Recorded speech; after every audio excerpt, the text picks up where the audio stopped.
This is Brian with ScreenFiles.com and Review. And what I'm looking at today is 1986's Witchboard, directed by Kevin Tenney. Witchboard is probably one of the best choices to be remade that I've seen in quite a while because it starts off at not a very good movie. And too often, remakes remake movies that don't need to be remade. For instance, you don't need to remake RoboCop. The first movie is great. The remake, not terrible, not so great though. Total Recall. The original is just awesome. The remake, not so much. And is it just me, or does Paul Verhoeven movies tend to be remade a lot more often than other directors? Because Total Recall and RoboCop are both movies directed by Paul Verhoeven.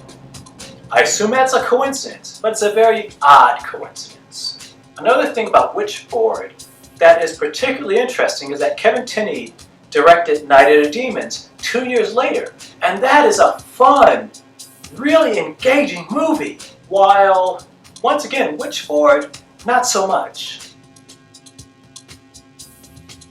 Witchboard revolves around two men, Jim Morar and Brandon Sinclair.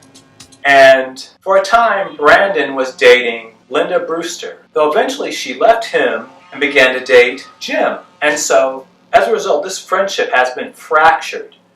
And these two guys really don't like each other much. Though one of the problems with the movie is that Brandon is so unlikable. He gets a redemption of sorts in the third act, but by then, it's too late. Plus, he also gets killed. So, it's not really worth it.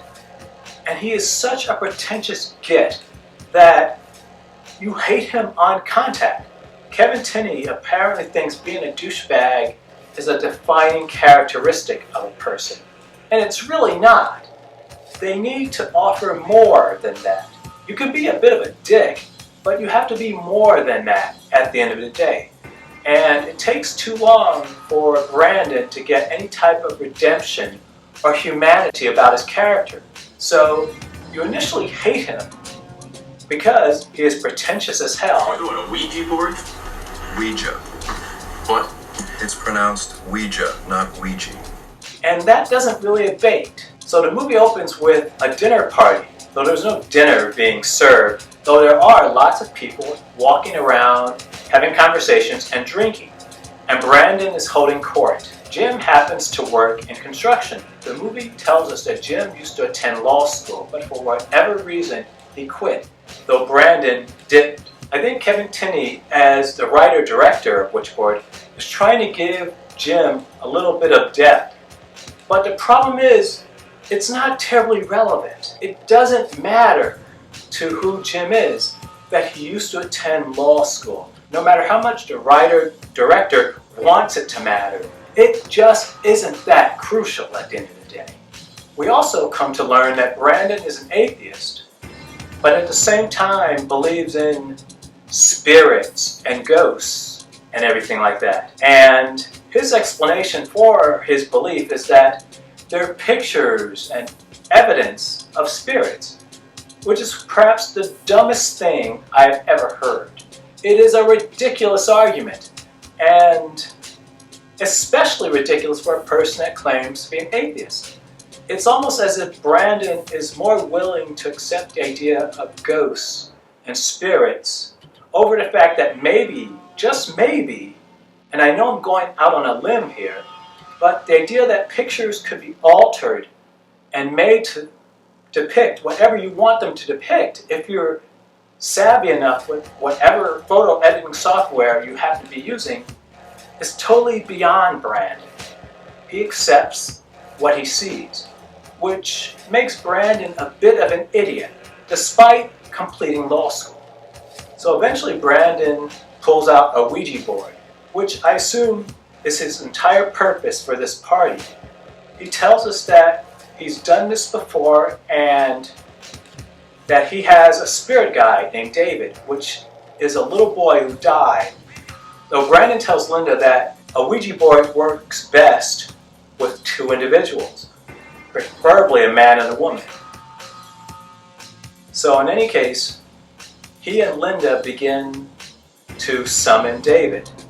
And we come to learn that David is a bit of a dick, which is to say, he punctures the tires of Brandon's car. Or does he? Has it been David they've been talking to all along? Or some other unseen entity? Though unfortunately, you're probably not going to care because the movie's not particularly good. And you don't really care about the characters. And the dialogue is oftentimes so stiff and unwieldy that it just doesn't really matter. While watching Witchboard, I kind of realized that I recognized the actor who was playing Brandon. And that's Stephen Nichols, who played Patch on Days of Our Lives. And I readily admit, while I was younger, I watched soap operas. Don't judge me. The motivations of David, or whichever entity they are contacting with the Witchboard, is not entirely clear, though you aren't likely to care all that much. Though there's a scene where Jim is working at a construction site building a house, and he finds that his hammer has disappeared. Now keep in mind, when Jim says hammer, he does not mean what you typically think of a hammer.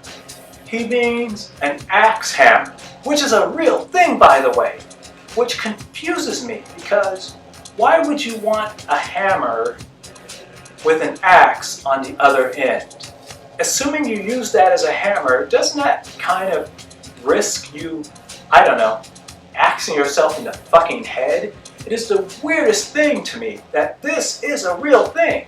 This is not made up by the movie. It is a real thing. In any cases, hammer vanishes.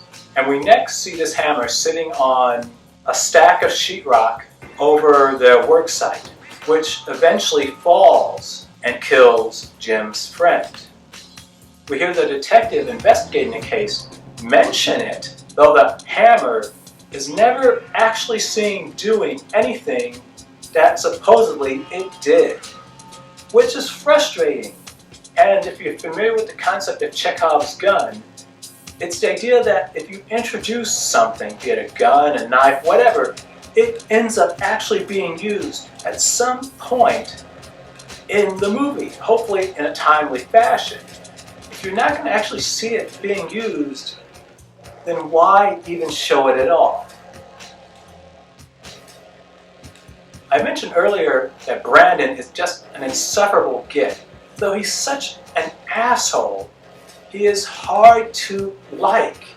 And that's kind of important for this character, that you at least sympathize, if not like him.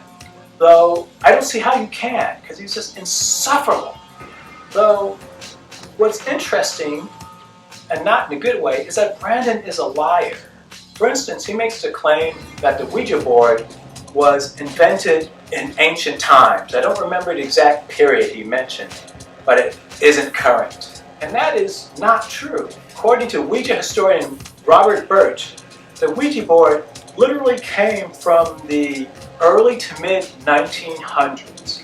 And it was invented by the Kennard Novelty Company. And the whole point of it was to sell Ouija boards, particularly during a period of time when spiritualism, speaking to the dead, was a very popular pastime for well-to-do people in the United States.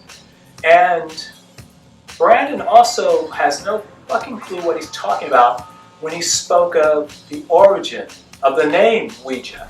Ouija. What? It's pronounced Ouija, not Ouija. It comes from the French and German words for yes, oui and ja, Ouija. That's not at all true. According to Robert Birch, that name came at random from someone who was investing in the Ouija board. So there is nothing supernatural about Ouija boards. It was just a bid to sell stuff. What makes Witchboard kind of awesome is that it's not a good movie. And that sounds a little weird, but think about it. I mentioned earlier that good movies are often remade, which by my reckoning is kind of pointless. Why not remake bad and terrible movies instead? Why not provide redemption for those movies? And Witchboard is one of those movies that's going to be remade. And it's going to be remade by Chuck Russell. Chuck Russell is, as far as remakes go, brilliant. He made the 1988 version of The Blob, which is an incredible movie. If you've not seen The Blob, check it out. It is great. And he also made Nightmare on Elm Street 3, Dream Warriors, which by my reckoning is the strongest of the Nightmare on Elm Street movies. And I include Wes Craven's original because I think Wes Craven as a director is for the most part overrated. He reminds me of Clive Barker, in the sense that he has very interesting ideas and takes on things. But the actual films he produces aren't that wonderful. And Nightmare on Elm Street is a fine movie, but it's really not that great. In any case, what do you think? This is Brian with ScreenFiles.com and Review. Do you agree, disagree? Let me know down below. And as usual, consider a like or a follow.